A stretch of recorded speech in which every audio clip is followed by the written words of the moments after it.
Le të flasim, besoj se keni dëgjuar për shtetin Bektashi së fundmi. Sipas mendimit tuaj, sa realistike është ideja e një shteti sovran, pra Bektashi në Tiranë?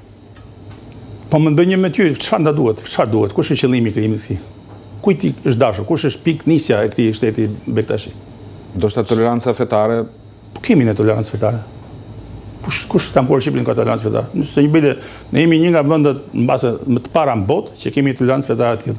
Në Shqipëri nuk këto ta dish që e ke nusën e gjallit katolike, muslimane, ortodokse, këtu s'kemi se ne jemi njerëzit më tolerant në botë për. Por mund të shndrohet edhe si një shtet model pra të tolerancës fetare përtej Shqipërisë?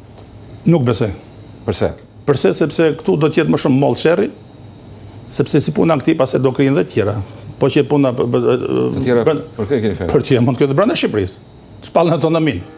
Ja, themu ne jemi Bashkia Kurbine, duam pavarësi nga lumi i Matit deri në lumin e Drojës, ne duam pavarësi. Kalojnë këtë. Ç'është kjo?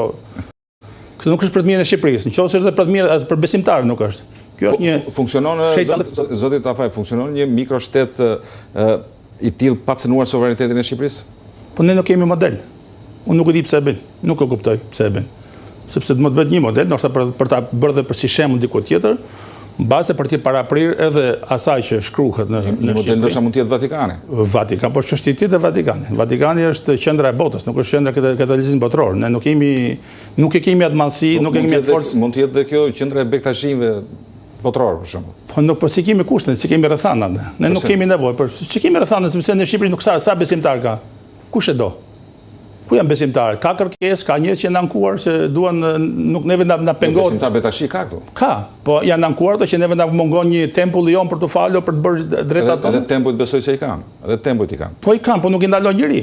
Se po që puna që çdo fet krijoi tempullin e vet. Do vinë hindu, po vinë indian çdo ditë, po sjellë dirama, do sjell vietnamez me marrëveshje që vetë po sjell do me grup, shkon në plazh, shko ku dua, shkon në dyqan. Sot ishte një dyqan, flet anglisht ai vllai. Megjithatë kështu do të gjithë botën. Zoti nuk kemi në momentin që s'ke mungon krahu i punës, ju keni vetë Gjermanisë sa emigrant ka. Sigurisht, e di sa me emigrantë. Sigurisht, edhe unë jam i hapur me emigrantët, po në vrat parë edhe në Gjermani, unë jam mik atje. Gjermani quhet Gastarbeiter. Unë jam punëtor mik në Gjermani. Sado dhe 50 vjet, 100 vjet, 200 vjet shkojnë jam mik. Edhe ato duhet të jenë miq këtu. Sigurisht ne jemi shtet demokratik, sipas nevojave tona që kemi, por ne nuk duhet në vrat parë do të jetë shqiptar që të ketë mundësi për të jetuar këtu, për të punuar këtu. Jo ti ke të marr familjen, ti ke nga Shqipëria, sepse dikush dhe biznesi, shpesh biznesi më duken shumë grabiqare këtu. Fitimet i duan europiane, me të ardhura nga turizmi, nga çmime europiane, por shpenzimet i duan me shpenzime me çmime me $250, me $300 nga Afrika, nga Filipinet, nga Vietnami, nga shumë shtetet azisë. Për ta mbyllur çështjen e shtetit Bektashi, ndoshta mund të ketë kjo nismë një peshë në politikën dhe diplomacinë ndërkombëtare, sipas mendimit tuaj? Nuk besoj, unë më shumë besoj se Edi Rama ngri shumë kurthe. Edhe kurthe të tipit që bëj një prototip këtë, që të vijë një komunitet tjetër, se ne bëjmë prototip, bëjmë të shtetin Bektashan, të vijë një shtet tjetër, e zëm, të vinë çifutët.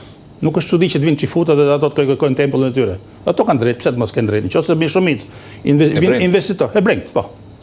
Vinë hebrejt, pse të mos e bëjnë ato? Përdesë këto e bën, kjo është hipotezë. Hipotezë mbase, nuk e di, dëgjuar e kam, nuk është se dëgjohet vërtet, por që kjo është një shërbim për të bërë një prototip, për të bërë një shembull. Shiko, shembull të dytë nuk e refuzon dot sepse ke bërë një herë. Prandaj them që mendimi im personal është që ne nuk kemi nevojë për to, se ne jemi popull i vogël, neve na po mungon njerëz, po ne ikin njerëz, kështu që qartë. Për ta mbyllur këtë çështje, si e parashikoni shtatorin? Shtatorin dhe si do të jetë sipas mendimit tuaj aksioni i opozitës? Opozita është e bashkuar me protestën, kështu e kemi marrë informacionin e. Është e bashkuar. Është e bashkuar. Sigurisht ne jemi qëllimi jonë edhe opozitës, edhe i protestës është të rrëzojmë Edi Ramën. Pavarësisht se aty dëgjojnë dhe shprehje të tipit Rama ik, Berisha ik. Po mirë, Rama ik, Berisha ik, nëse duan të ikin ato, po ikin me votë. Ne jemi në shtet demokratik, sigurisht.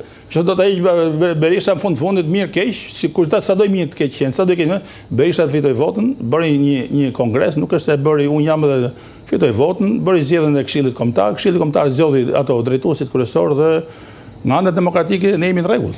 Pastaj vazhdonte më Berisha të drejtonte Partinë Demokratike sipas mendimit. Personale aty, çështje personale aty. Tani do po të vinë një më i ri, sigurisht ka energji, ka një dinamizëm më të madh.